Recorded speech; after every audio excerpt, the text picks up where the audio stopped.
grabamos en la computadora. Bien, esto lo hacemos entre todos. Silvana Iácono. Acompaño a las personas y organizaciones en sus procesos de transformación para construir un puente entre el hoy y a donde quiero llegar para abrir nuevas puertas y posibilidades. Digo, les hago una pregunta. ¿Todos acá escuchamos más o menos lo mismo? ¿De que somos todos coaches y más o menos tenemos más o menos la misma oferta? ¿O soy yo solo que lo escucho? Esto les pregunto a ustedes y lo pueden contestar a través del grupo de WhatsApp. ¿Todos distinguen un hilo que nos conduce a todos, que más o menos hablamos, repetimos permanentemente un montón de cuestiones cuando nos presentamos los coaches? Sí, bueno, tiene que ver obviamente, sí, hacemos coaching, si fuéramos psicólogos hablaríamos también de determinadas cosas, si fuéramos ingenieros diríamos específicamente otras, pero lo que yo les quiero hacer notar con esto es ir modificando mi propuesta al mundo a un lenguaje mucho más llano, que hable más del problema, de la necesidad, del objetivo de mi cliente, que de mi formación. ¿Soy claro con este concepto? ¿Sí? Bueno, este fue el primer ejercicio práctico para arrancar y ya de entrada arrancar con un concepto que nos tiene que atravesar todo el curso, que es pensar en el público.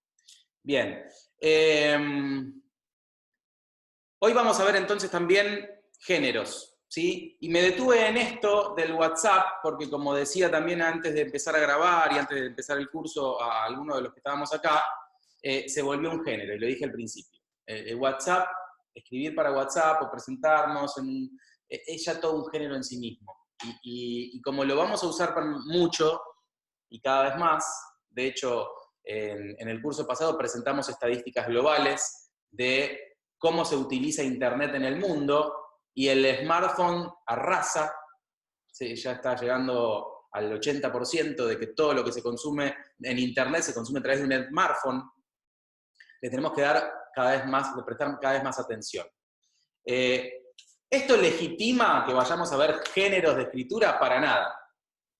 Para nada. Al contrario, cuanto mejores manejemos los distintos géneros, las distintas herramientas, más vamos a poder ajustar la oferta, el cuentito o el contenido que sea al público. Lo que ya sabemos todos es que pensar en el público es no solamente pensar en el objetivo, la necesidad y tratar de ser específico en eso, sino que también ahora, de aquí en más, y esto lo vamos a ver en el curso, hay que ser responsive. ¿Qué es responsive? Responsive es que mi página web o mi texto o lo que fuere tiene que ser amigable al smartphone. Si no es amigable al smartphone, no es responsive. Si no es responsive, la gente hace, che, pero esto no se puede ver bien en el teléfono. Tiene un formato raro, un formato viejo, es de página web vieja. Listo, no sirve. La gente tiene cada vez menos paciencia y menos tiempo para consumir nuestros contenidos, entonces tenemos que pensar en adecuarlos. Pensar en el público y pensar en el formato, y el formato va a ir casi todo por acá. Bien. Vamos así, ahora sí, a meternos en los géneros, ¿sí? Yo les cuento algo para que no se pierdan tiempo tomando nota. Todo lo que vamos a ver en el curso, yo se los voy a dar, ¿sí? Les voy a dar los archivos de Word. Van a tener ahí todo lo que yo voy a explicar en forma oral o algunas cosas que voy a leer. Les voy a pasar el archivo al final de cada curso para que tengan todo ese material, ¿sí? O sea que van a tener en 3 fascículos el próximo libro del taller este. Pero ahí tenemos los distintos géneros, los van a poder releer. De hecho, con la escritura pasa algo que incluye a la lectura. O sea, cuando escribimos, tenemos incluida la lectura. Primero leemos acá, bajamos, escribimos, volvemos a leer en el papel. Entonces estamos en esa dinámica permanente entre lectura y escritura. Y el mejor modo de revisar, acomodar, mejorar un texto es volver a leer y volver a leer. De modo que tranquilos porque van a tener todo este material. Bien, y vamos a ir directamente a los géneros informativos. ¿Por qué arrancamos con géneros informativos? Porque en definitiva se supone que la gente hoy lo que quiere es una novedad. ¿sí? O al menos primero se va a enganchar con una novedad. Entonces los primeros géneros que van a ver son más bien informativos. Hago una referencia también a Press-Coaching. Press-Coaching, casi todo lo que ven, si bien hay notas que son muy profundas, muy largas, muy de, si quieren, de profundización y de investigación, necesitamos atraer al lector con un título, ¿sí? Con un texto, con un título ganchero, le llamamos en periodismo, que es que lo atrape al lector. Y después vamos a ver específicamente títulos y vamos a ver cómo trabajar hoy con los títulos en la era digital. Porque como les decía al principio, nos cambiaron las reglas. En el libro este que yo les mostraba al principio, nos enseñaban a titular de una manera que hoy en lo digital no puedo utilizarlo, porque si no Google no lee coherencia entre mi título y mi texto. Entonces hoy tengo que combinar otras cuestiones. Pero bien, el primero de los géneros informativos. ¿Por qué hablamos de informativos? Porque están los informativos y los que son literarios, o sea, ficción y demás. Los informativos son los que van a dar algún tipo de noticia, alguna novedad. Entonces, el primero de ellos es justamente la noticia, el primero que vamos a ver. ¿Sí? Y si bien hay un montón de definiciones sobre lo que es una noticia, bueno, ahí ya lo pueden ir viendo, lo que van a recibir. Les voy a compartir pantalla a los que, bueno, no, si lo van a tener no hace falta que les comparta. Total, me están escuchando a mí. La noticia, por sobre todas las cosas, tiene una estructura y es la de dar información. Casi toda la información tiene que estar en las primeras líneas, ¿sí? Y ahí utiliza un método llamado pirámide invertida, ¿sí? Todos tenemos más o menos la imagen de una pirámide invertida. O sea, ¿qué quiere decir esto? Que todo lo más importante, la mayor cantidad de datos, los más relevantes, están todos arriba. Y a medida que va perdiendo relevancia, la información va abajo. Por eso se utiliza eso de la pirámide invertida. ¿Y qué nos permite también la pirámide invertida? Que si alguien quiere editar, o sea, sacar algo porque considera que no tiene espacio y lo quiere hacer cada vez más corto, bueno, en las primeras líneas sabemos que está todo lo más importante. Entonces, en el género noticia, lo que tiene en común suele ser esto. Y después, hay determinados contenidos que siempre van a generar interés. Acá pusimos algunos. Primero es actualidad, nos interesa lo que es actual. Si es una noticia vieja, probablemente no le prestemos atención. Si nos están hablando de algo que pasó hace muchos años, tal vez no le prestemos atención. Estamos hablando de noticia, ¿no? Los diarios lo abrimos todos los días para ver los nuevos titulares y así enterarnos de lo último. Y por lo general con el smartphone o Twitter, ahora que tomó mucha relevancia a la hora de enterarnos de noticias, es titulares, cositas cortitas, rápido, me quiero enterar lo que pasa allá. Entonces Twitter se actualiza rápido y esto, en este sentido, Twitter le encontró la vuelta a eso. La gente quiere lo actual ya. Bueno, Twitter es línea de tiempo y ves todo online prácticamente. Todo sucede a la par, me entero de todo rápido. Fíjense que hoy Twitter le ganó a los diarios de papel. Y le ganó en un montón de sentidos. No solo me da la noticia rápido, sino que me la da de la misma boca del protagonista. Porque hoy tenemos cuentas verificadas donde fulanito dice, hoy voy, no sé, pongo el caso de un jugador de fútbol, hoy empiezo a entrenar con, bueno, ya nos enteramos de él mismo. No hace falta que la sección deportiva del diario mañana me muestre la foto. Entonces la actualidad es algo muy importante a la hora de dar una noticia. Proximidad, nos va a interesar mucho más lo que pasa acá a la vuelta, lo que pasa al lado mío, que lo que pasa en Japón, en China. Notoriedad, si no es algo muy notorio, tal vez no le demos mucha importancia. La rareza suele ser, los profesores de periodismo siempre decían, ¿la rareza qué es? Y que un humano mordió a un perro, no que el perro mordió al humano. ¿Sí? Que el humano mordió al perro puede ser noticia, lo otro es común y corriente. Si hay un conflicto, de hecho, la mayor parte de las noticias son malas noticias y conflictos, de ahí la máxima del periodismo de good news, no news. O sea, las buenas noticias no son noticias. En el mundo del coaching, en pre-coaching, tratamos de que sea diferente, pero en los medios convencionales rige esta regla. La buena noticia no es noticia, lo que es noticia es la mala noticia. Que tenga suspenso, esto es para enganchar, esto no va a perder nunca vigencia. O sea, ponerle una cuotita de suspenso a mi ensalada que va a resultar la nota, es fantástico. Ya sea que voy a armar contenidos para grabar un video de 1 minuto, necesito ver dónde le voy a meter el suspenso. Porque si de entrada ya sé cómo termina la película, está bien, Titanic ya sabíamos que se hundía el barco. Nos interesaba por un montón de otras cuestiones. Pero en términos generales queremos saber, che, ay, me atrapó, ¿qué pasará? Emoción, esto aplica ya en la publicidad, en todo. La gente siempre se va a acordar por lo que sintió, por lo que lo hizo emocionar, más que por un montón de otras cosas. Probablemente no se olviden jamás de cómo los hicimos sentir. Y sí se van a olvidar del título, se van a olvidar del tema, un montón de cuestiones. Pero cómo los hicimos sentir, nunca. Bueno, y después hay otros componentes, no quiero tampoco perder tiempo en esto, sexo, humor, aventura, la edad, no es lo mismo una nota con una noticia de un bebé y de un anciano que de una persona, de un millennial. Bueno, animales, contrastes, etc. Bueno, acá lo que les dejo también es el tema de la pirámide invertida, que facilita la lectura, que brinda un servicio eficaz al lector, que está cada día más apurado. Y lo que les dije antes, acortar el material, si por una exigencia de espacio necesita alguien acortar, un editor.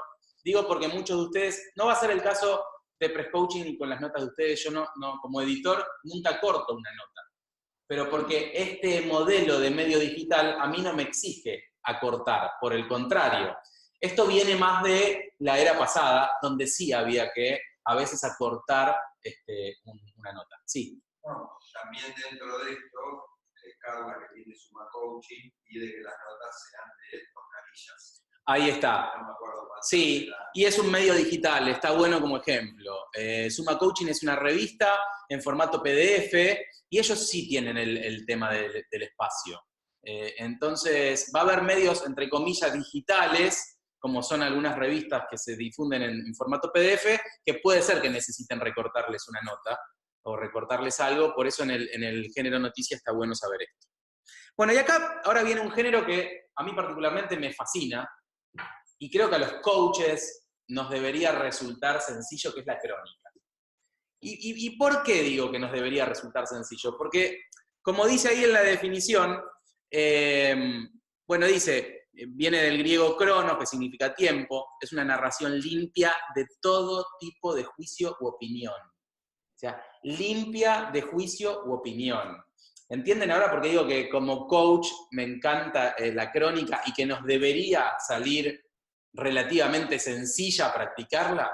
Porque se supone que tenemos la distinción para evitar justamente cargarla o ensuciarla de juicios y opiniones. Esto a los estudiantes de periodismo les cuesta un montón. Escuchan primero la definición y cuando voy a corregir los trabajos, che, pero esto es un juicio, esto es una opinión, esto es un adjetivo calificativo. O sea, en lo cotidiano se nos pasa. Digo, nosotros deberíamos estar un poco más entrenados y debería salirnos fácil. Bien, la crónica, entonces, refleja lo sucedido en una línea de tiempo, que pueden ser 10 segundos o 10 años, no importa, pero la crónica cuenta lo sucedido en una línea de tiempo. El cronista, así se llama quien la escribe, debe lograr un relato ordenado y claro de los hechos, o sea, lo que hace es relata hechos. Admite la utilización de elementos incidentales como una descripción detallada de un lugar, de algún elemento que es relevante, admite comparaciones con algo que facilite la lectura. Por ejemplo, si en una manifestación hubo, no sé, 3.500 personas y sabemos que, no sé, en la cancha de Deportivo del barrio entran 3.500 personas, podemos poner como ejemplo lo que entraría en una cancha de fútbol. Traje porque es uno que me acuerdo ahora, pero siempre buscar facilitarle la comprensión al lector en mi descripción de los hechos. Eso busca la crónica. No está sujeta a responder las preguntas de la noticia. La noticia, perdón, algo que me había olvidado, suele buscar responder 6W. Esto viene del inglés, que es cómo, dónde, cuándo. En inglés es where, who, when, todo con W. Entonces quedó la 6W. Pero busca responder el cómo, cuándo, dónde, por qué, ¿sí? Busca responder eso, la noticia. Acá ya estamos más despojados de eso. Simplemente queremos contar los hechos que sucedieron en una línea de tiempo. lo que busca la crónica es informar sobre lo sucedido en esa línea de tiempo. Bueno, una buena crónica carece casi por completo de adjetivos, persigue algo que perseguimos los coaches, la impecabilidad en el uso del lenguaje. ¿Sí? Los datos deben ser exactos y precisos. Y una vez más, pensar en el público a la hora de escribir, ponerlo en contexto, esto que les decía antes, facilitarle la lectura. Miren, les voy a leer, y esto lo van a tener para volver a releerlo, pero un maravilloso ejemplo que transcribí del libro que les mencioné antes, porque me parece que pinta muy bien lo que es una crónica y esto que intento explicarle desde los conceptos. Dice, ejemplo del valor de las palabras y de la fuerza de los hechos. Presten atención. Hace algunos años, una cronista viajó a la selva chaqueña para contar la vida de una maestra que pasó décadas enseñando en una escuela rodante entre los mensús, que son los hacheros. Dijo en su crónica que la maestra fue testigo de la explotación, el hambre y la miseria. Como todas las grandes palabras, esas tres, en este contexto, perdieron sentido. ¿Qué significa explotación, hambre, miseria, así dicho? Una vaguedad. Tres palabras que a nadie conmueven a fuerza de ser usadas y que en sí mismas no generan imágenes ricas. Se le explicó entonces cuál era el modo de reflejar con dramatismo esa realidad, cierta por otra parte, con la simple fuerza de la información. Y acá va el ejemplo. Atención.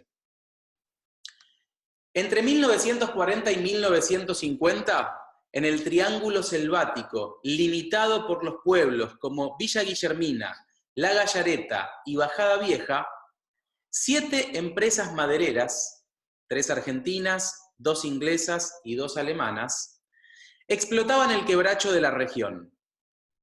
10.000 toneladas por año de troncos cortados por 2.000 mensús a lo largo de los 12 meses.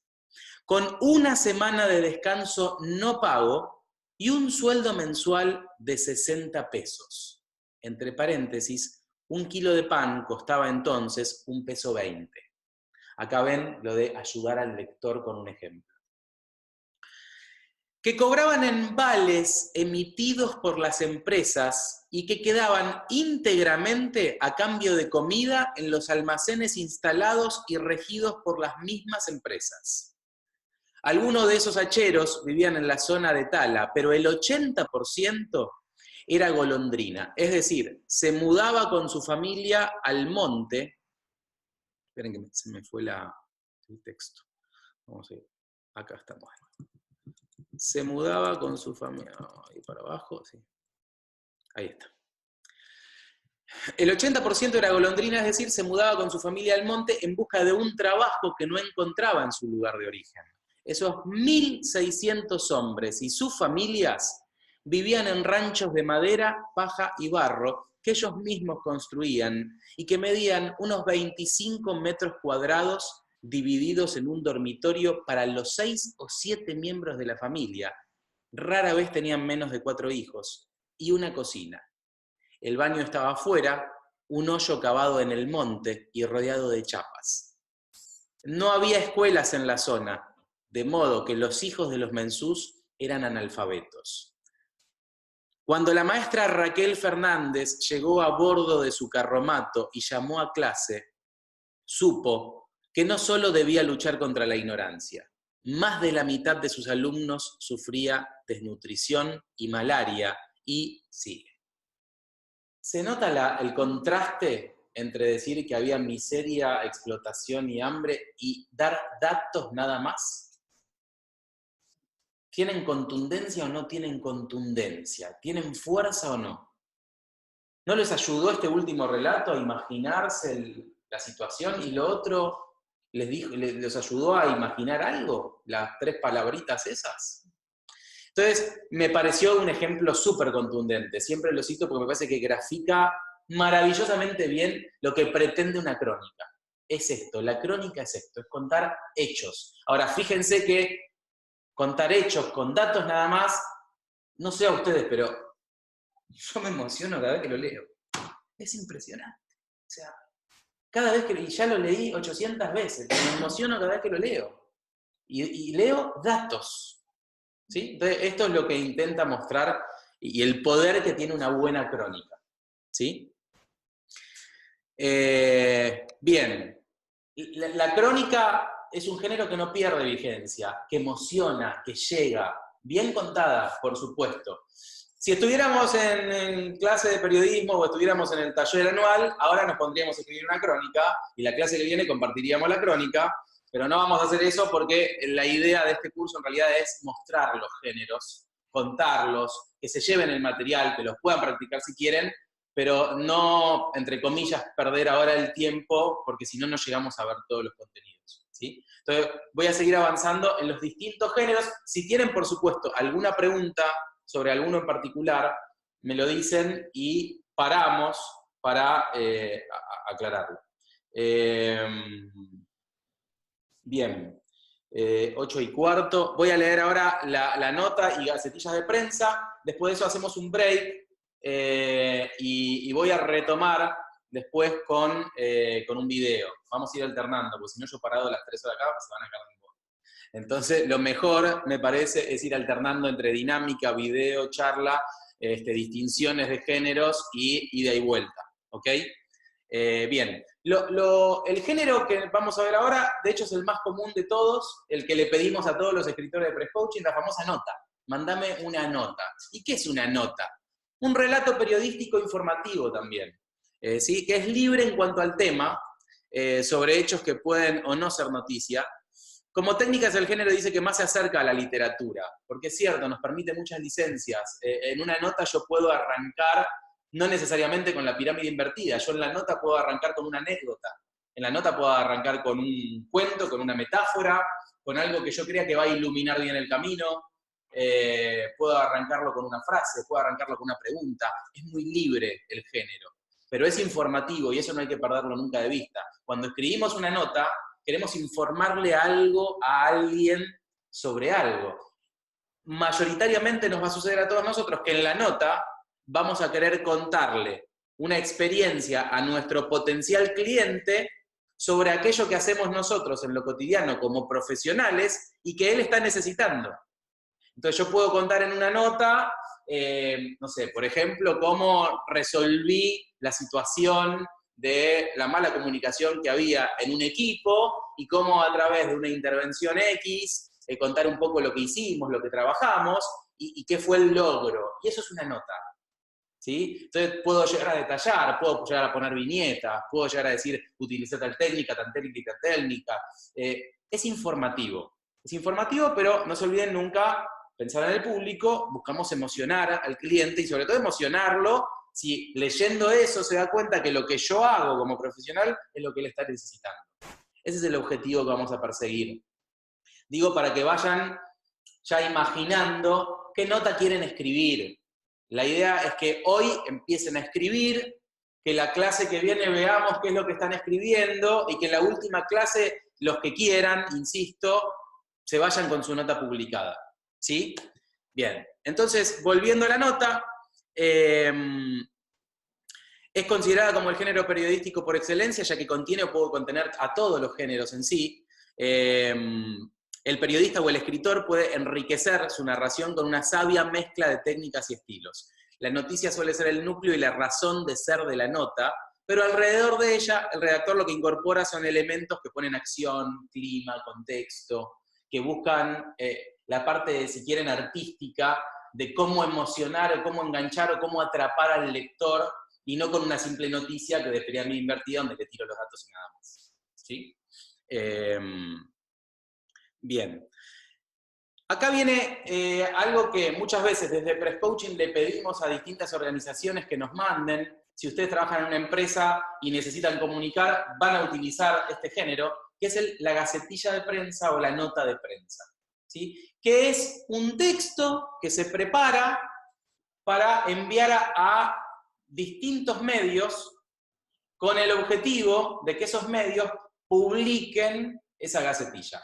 ¿Para qué acá yo lo voy a explicar, no lo voy a leer porque fui bastante generoso en cuanto a la explicación acá y no quiero leerlo textual, pero está súper bien explicado y detallado para que se lleven ese material a la hora de, y puedan cotejar a la hora de mandarle a algún medio la gacetilla de prensa.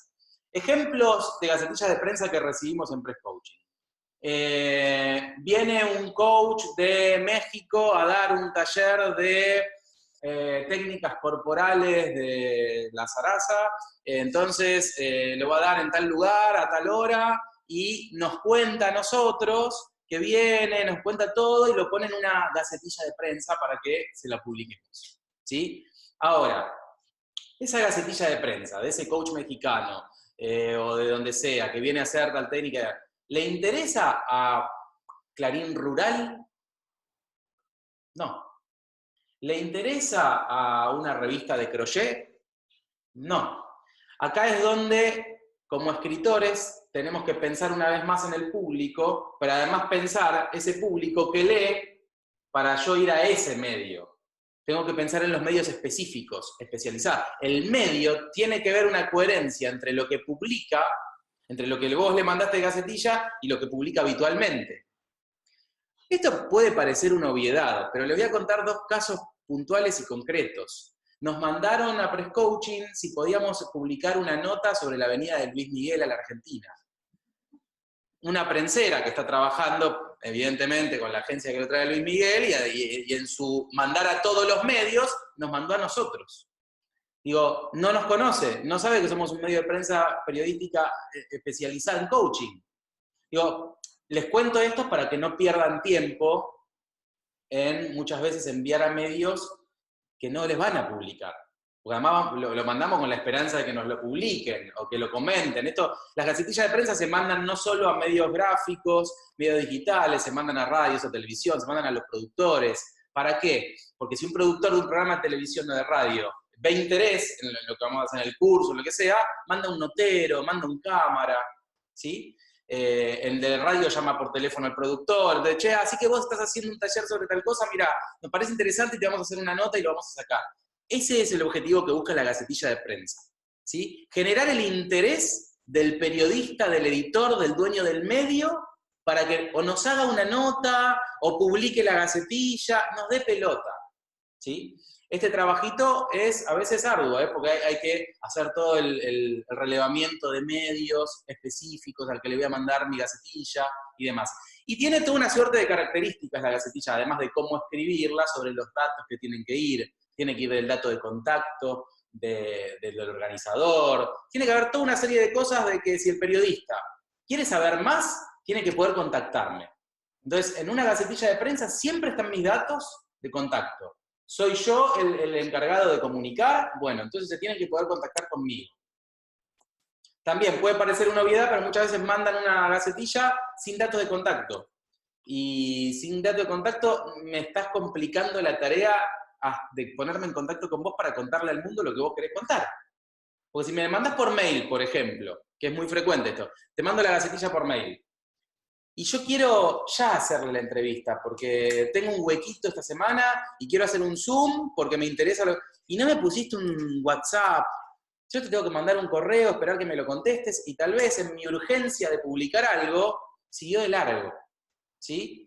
Entonces es importante que le presten atención a todas las cuestiones que están ahí explicadas sobre cuándo mandar una gacetilla de prensa, los datos que tiene que tener la gacetilla de prensa y todo eso. Pero lo más importante es, en la gacetilla van a mandar lo que ustedes quieren que se vaya a dar difusión, quieren atrapar el interés del periodista, del editor, de la persona que la recibe, para que sigamos difundiendo. Me hagan una nota, me la publiquen, si es posible, que me lo lleven a la televisión, a la radio, a todos lados, pero queremos hacer ruido con la gacetilla. Entonces también es un género que merece mucha atención, merece tiempo, dedicación, sobre todo la dedicación de la logística, a quién se la mando, y después hacer el seguimiento, porque no es solamente mandarla por correo, ¿sí? Yo le puedo tener ya listo todo el mailing de a quién se la voy a mandar, todos los medios, tengo todos los correitos, lo mandé.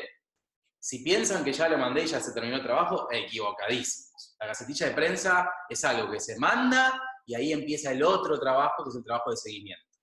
Llamo por teléfono, mando un WhatsApp, ¿Recibiste la gacetilla? ¿Te pareció? ¿Te interesa? ¿Me la podrás publicar? ¿Cuándo me la podés publicar? ¿Cuándo la puedo ver publicada? Este es un trabajo que hacen mucho las agencias de prensa y relaciones públicas, donde mandan la gacetilla, empiezan a darle seguimiento, y después al cliente le preparan el famoso clipping, que es en todos los lugares donde salió publicado, y se le presenta un informe al cliente. ¿Sí? Bien, hacemos un break de 10 minutitos, ¿les parece? Al regreso del break quedan un par de géneros más que vamos a ver, y vamos a ver también un video que tiene que ver con algo que hacemos los coaches en definitiva, que es ayudar a trascender miedos, ¿sí? O trascender miedos. ¿Estamos de acuerdo que casi todo coaching es ayudar a trascender un miedo? O una creencia limitante, disfrazada de miedo, ¿sí? Bueno, los escritores también tenemos miedo. Está el famoso miedo al papel en blanco, pero como profesionales también tenemos miedo a veces de comunicar nuestra oferta, y lo que tenemos que resolver es ese miedo. Pero bueno, yo les voy a mostrar un video de una escritora muy exitosa, famosa, que habla de sus miedos. Y me parece que venía bien para ilustrar y para cortar un poco con mi speech, escuchar a una voz femenina. Así que hacemos un break, 10 minutitos y volvemos.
¿Cómo estás?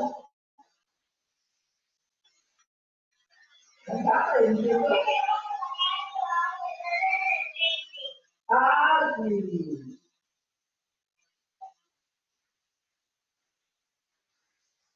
¿Estás entendiendo? ¿Vas a empezar la clase? ¿Ya empezaron o no? Bueno, chao.